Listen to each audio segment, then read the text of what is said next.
Olá, pessoal. Aqui é Giovanni, professor Giovanni, no Coisas de Físico, novamente.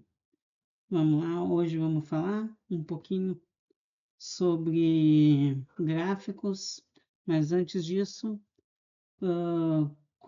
quem não curte ainda, se inscreve no nosso canal, curte, comenta, compartilha, tá? Apoia o nosso canal, para que a gente possa continuar dando essas aulas que ajudam muita gente, tá? Bom, então,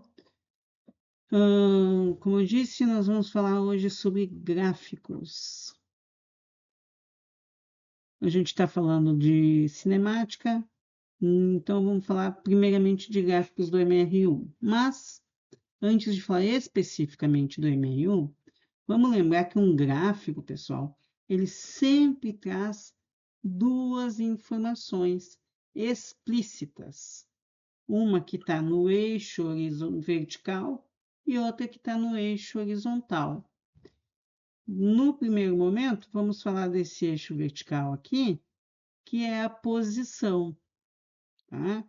E essa posição sempre está indicado aqui, quando você pegar em um gráfico, pessoal, primeira coisa é identificar os eixos, o que nos trazem de informação, né? Nesse caso aqui é S, ou seja, posição, em metros. E quase sempre, em 90% dos casos, tá? Na horizontal vai nos trazer o tempo, tá? Pois bem, na equação, quando nós vimos a equação do movimento do MR1, a gente viu que ela é uma função horária, onde eu tenho a posição e o tempo como minhas variáveis. A posição inicial e a velocidade são constantes, ou seja, aqui o tempo ele está na potência 1, ou seja, é como se ele fosse uma função afim, uma função de primeiro grau no tempo. Função de primeiro grau no tempo. Ou seja, ela vai me dar como resposta a uma reta, né? Pois bem, quando o objeto está em repouso, nós temos aqui que o objeto nunca muda sua posição. Então, neste caso, a gente vai observar essa situação. Ó, em repouso, a posição do móvel não se modifica. Por outro lado, quando ele está no movimento em que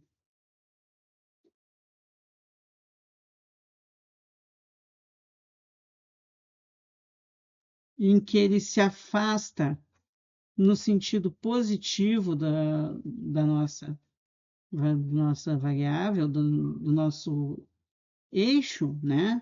Nós temos que a velocidade dele é positiva e esse gráfico, então, vai ser um gráfico crescente, tá?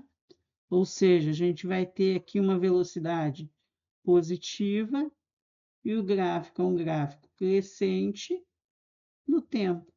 A velocidade positiva é isso que a gente vê. Outra coisa importante da gente observar é que onde ele pega aqui no eixo das posições, será a nossa posição inicial, tá?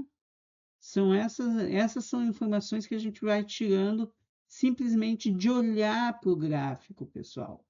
É aquilo que eu digo, são informações que eu chamo de explícitas. Então, posição em metros, tempo em segundo.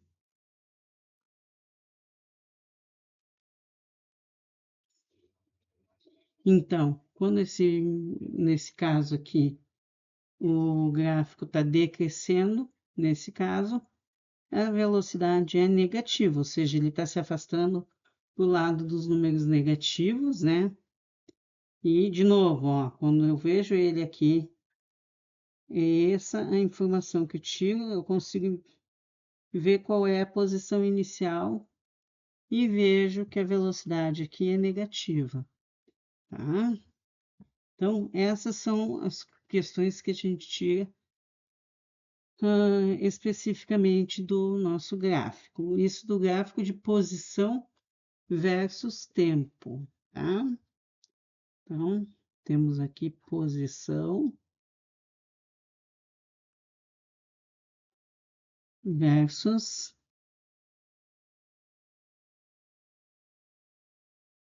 tempo,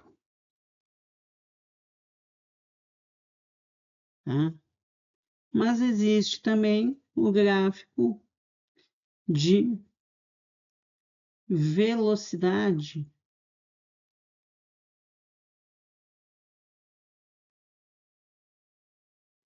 versus tempo.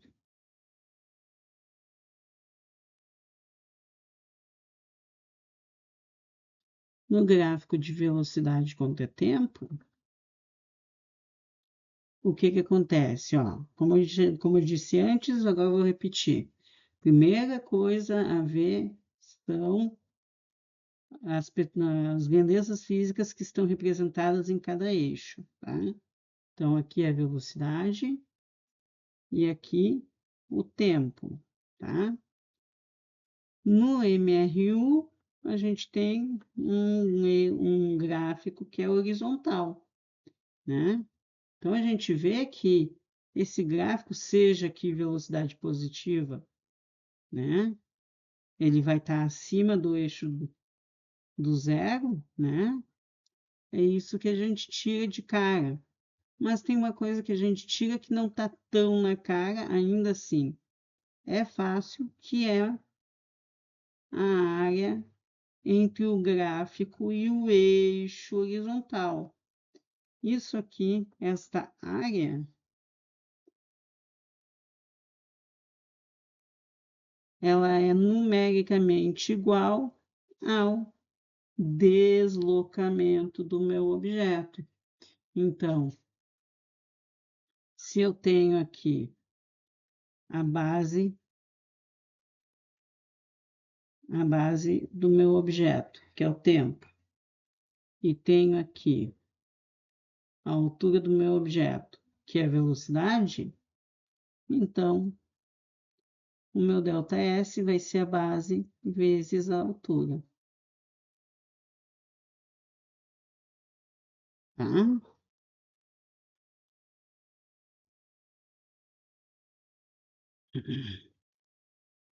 Lembrando que, né, se eu tivesse o gráfico